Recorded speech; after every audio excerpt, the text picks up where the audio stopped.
구원의 확신 2번 제사함 받았는가. 이사야 53장 1절 말씀. 우리의 전한 것을 누가 믿었느뇨? 여호와의 팔이 네게 나타났느뇨? 예수님의 십자가의 복음을 누가 믿어야 될까요? 제일 먼저 내가 믿어야 되지요. 여호와의 팔은 주님의 능력과 구원의 능력을 상징해요. 여호와를 믿는 자에게 주님의 팔로 얼마나 멋지게 일하셨는지 한번 상고해 볼까요? 이사야 51장 9절에 여호와의 팔이여 깨소서 깨소서 능력을 베푸소서 옛날 옛시대에 깨신 것 같이 하소서 라합을 점이시고 용을 찌르시니가 어찌 주가 아니시며 주님의 능력의 팔로 대적을 무찌러 달라고 기도했지요. 우리가 기도할 때도 내 힘으로 할 수 없는 것들을 예수님의 오른팔로 해결해 달라고 기도하세요. 시편 77편 15절에 주의 팔로 주의 백성 곧 야곱과 요셉의 자손을 구속하셨나이다. 주님의 팔로 야곱과 요셉의 자손만 구원하셨을까요? 예수님을 믿고 바라는 자를 위해 주의 오른팔과 능력으로 구원하셨지요. 이사야 53장 2절 말씀. 그는 주 앞에서 자라나기를 연한 순 같고 마른 땅에서 나온 줄기 같아서 고운 모양도 없고 풍채도 없은즉 우리의 보기에 흠모할 만한 아름다운 것이 없도다. 꿈나무들, 여기서 그는 누구신가요? 예수님이시지요? 외모로 볼 때 체격으로나 인물로나 호감을 가질 만한 아름다운 풍채가 없다고 하셨지요? 그런데 여러분은 예수님의 이런 모습이 상상이 되세요? 너무나 부드러우시고 인자하시고 따뜻하시고 자상하신 분으로만 느껴지지요? 이사야 53장 3절 말씀. 그는 멸시를 받아서 사람에게 실어버린 바 되었으며 간고를 많이 겪었으며 질고를 아는 자라 마치 사람들에게 얼굴을 가리우고 보지 않음을 받는 자 같아서 멸시를 당하였고 우리도 그를 귀히 여기지 아니하였도다. 사람들이 예수님을 업신여기고 하찮게 여기고 멸시하고 얼굴을 가리고 보기도 싫어했다니 정말 너무나 가슴 아프지요. 너무나 가난해서 고생도 많이 하셨고 어렵고 힘든 상태에서 병에 걸려 많이 앓으셨는데 아무도 예수님을 귀하게 여기지도 않고 돌아보지도 않았어요. 정말 이런 상태에 있으면 너무나 서럽고 슬프지요. 그러나 예수님은 누구를 위해 이렇게 고통을 당하셨을까요? 나를 위해 고통당하셨지요. 이사야 53장 4절 말씀. 그는 실로 우리의 질고를 지고 우리의 슬픔을 당하였거늘 우리는 생각하기를 그는 징벌을 받아서 하나님에게 맞으며 고난을 당한다 하였노라. 여기서 실로는 참으로 사실은 진실로란 뜻이에요. 사실 예수님이 아프신 것은 누구 때문인가요? 우리의 질병을 대신 지시고 우리를 슬픔에서 건지시려고 대신 당하셨지요. 예수님이 이런 처벌을 받은 것은 당연히 옳지 않은 것인데도 사람들은 예수님이 죄를 지었으니까 그런 벌을 받는 거라고 생각했어요. 이사야 53장 5절 말씀. 그가 찔림은 우리의 허물을 인함이요 그가 상함은 우리의 죄악을 인함이라.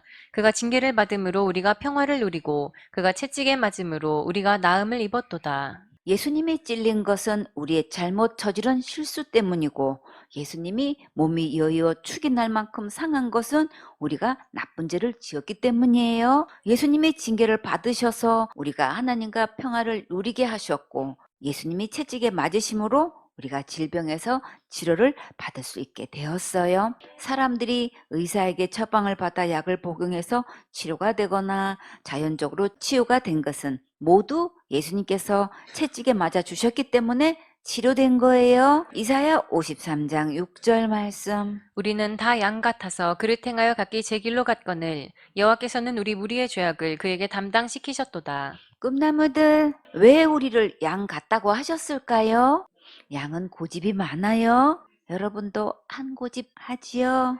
음, 그런데 예수님께서 은혜로 다듬어 주셔서 이렇게 예배드리게 하시니 정말 감사하지요. 우리는 다 양 같아서 고집을 부리고 각각 저마다 자기가 가고 싶은 길로 갔는데 하나님께서는 우리 무리의 죄악을 예수님께 다 담당시키셨어요. 왜 그러셨을까요? 그 길로 그대로 가게 내버려 두면 지옥으로 가기 때문이지요. 그래서 그 죄값을 예수님께서 다 담당하신 거예요. 이 하나님의 큰 사랑을 깨닫는다면 천국 갈 소망 있어요. 이사야 53장 7절 말씀. 그가 곤욕을 당하여 괴로울 때에도 그 입을 열지 아니하였으며 마치 도수장으로 끌려가는 어린 양과 털 깎는 자 앞에 잠잠한 양같이 그 입을 열지 아니하였도다. 예수님은 그렇게 심한 모욕과 참기 힘든 일을 당하여 괴로우실 때에도 그 입을 열지 않으셨어요. 만약에 예수님께서 잠잠하지 않으시고 입을 여셨으면 어떻게 되었을까요? 우리는 한 명도 구원받을 수가 없게 되지요. 마치 도살장으로 끌려가는 어린 양이 틀 깎는 자 앞에서 잠잠한 같이 그 입을 열지 않으셨어요. 여러분은 유튜브나 TV에서 양이 털 깎는 것 혹시 보셨나요? 정말 신기하게도 털을 다 깎을 때까지 가만히 잠잠히 있지요. 털 깎는 자들은 순식간에 양 한 마리의 털을 깎았어요. 또 양털 깎기 대회를 하는 것도 보았어요. 이사야 53장 8절 말씀. 그가 곤욕과 신문을 당하고 끌려갔으니 그 세대 중에 누가 생각하기를 그가 산자의 땅에서 끊어짐은 마땅히 형벌받을 내 백성의 허물을 인함이라 하였으리요. 예수님이 심한 모욕과 참기 힘든 일을 당하며 끌려갔을 때 그때 당시의 사람들은 마땅히 형벌받을 죄가 있으니까 처벌받는다고 생각했고 죽어 마땅하다고 여겼어요. 그러나 사실은 예수님께서 누구 때문에 형벌 받으셨나요? 내 죄 때문에 예수님이 대신 형벌 받으셨지요. 이 말씀을 머리로 아는 사람은 많은데 지옥 갈 모든 죄를 영원히 용서하신 것을 마음으로 믿는 자를 만나보기가 정말 힘들어요. 여전히 큰 죄 지으면 지옥 가고 자살죄 지으면 당연히 지옥 가고 내가 날마다 짓는 죄도 내가 날마다 회개하지 않으면 지옥 간다고 하지요. 이런 자들은 아직 지옥 갈 모든 죄에서 구원받지 못한 거예요. 지금까지 다른 예수를 믿어온 것과 다른 믿음을 가지고는 천국 갈 수 없으니까 이제부터 지옥 갈 모든 죄를 영원히 용서하신 진짜 예수님을 믿으세요. 그러면 함께 천국 갈 수 있어요. 이사야 53장 9절 말씀. 그는 강포를 행치 아니하였고 그 입에 괴사가 없었으나 그 무덤이 악인과 함께 되었으며 그 묘실이 부자와 함께 되었도다.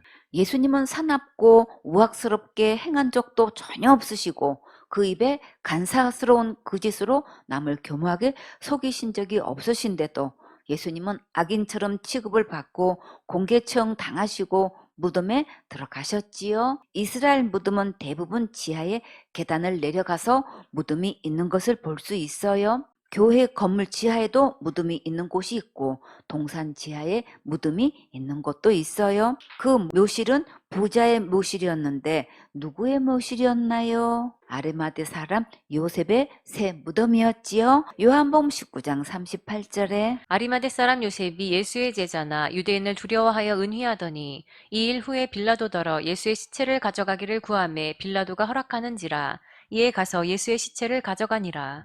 이사야가 예언한 때와 아리마대 사람 요셉이 이렇게 예수님의 시체를 가져간 때는 오랜 후의 일인데도 정말 그대로 이루어졌지요. 하나님은 어제나 오늘이나 영원토록 동일하신 분이세요. 선지자들을 통해 예언하신 모든 것을 하나도 빠짐없이 다 이루셨어요. 요한복음 19장 39절에 일찍 예수께 밤에 나아왔던 니고데모도 모략과 침향 섞은 것을 100근쯤 가지고 온지라. 니고데모가 밤에 예수님을 찾아왔을 때 거듭나야 천국 갈 수 있다고 말씀하시면서 요한복음 3장 16절 말씀을 들려주셨지요. 예수님께서 십자가형을 받으시고 시국이 몹시 예민한 상태에 있는데도 니고데모는 끝까지 이렇게 모략과 침향 섞은 것을 100근쯤 가지고 와서 예수님의 장례를 정성껏 치렀어요. 예수님은 니고데모가 은밀히 한 것도 다 기억하시고 성경에 기록하셔서 온 천하가 다 알게 하셨지요. 여러분이 하신 모든 수고도 다 기록하시고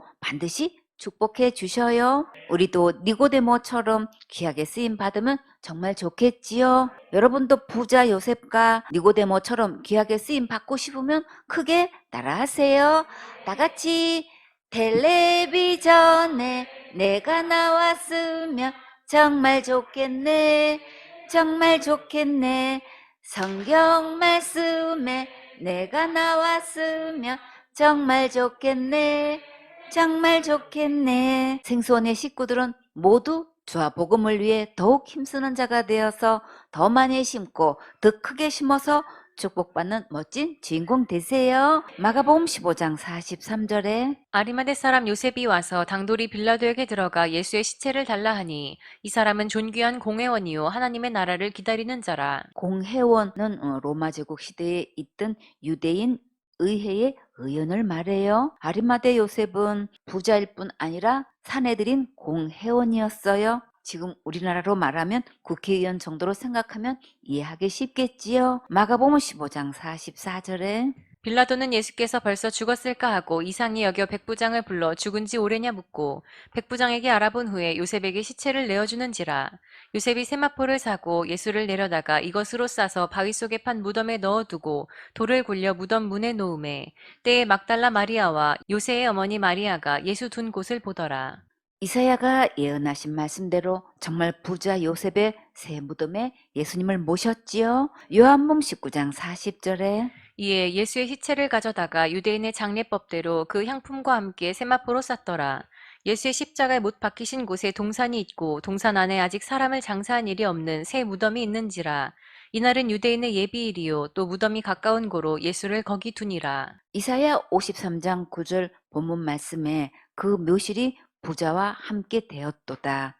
예언하신 말씀 그대로 정확하게 부자 아리마대 요셉의 새 무덤에 정말 이렇게 모셨다고 예수님의 제자들을 통해서 자세히 증명하셨어요. 앞으로 될 일도 예수님께서 예언하신 말씀 그대로 이루어지고 반드시 심판하시니까 기록된 성경 말씀대로 진짜 예수님을 믿고 지금 천국 갈 준비하세요. 다 같이 준비됐나요? 준비됐어요. 지금 준비되어 있어야 천국 갈 수 있어요.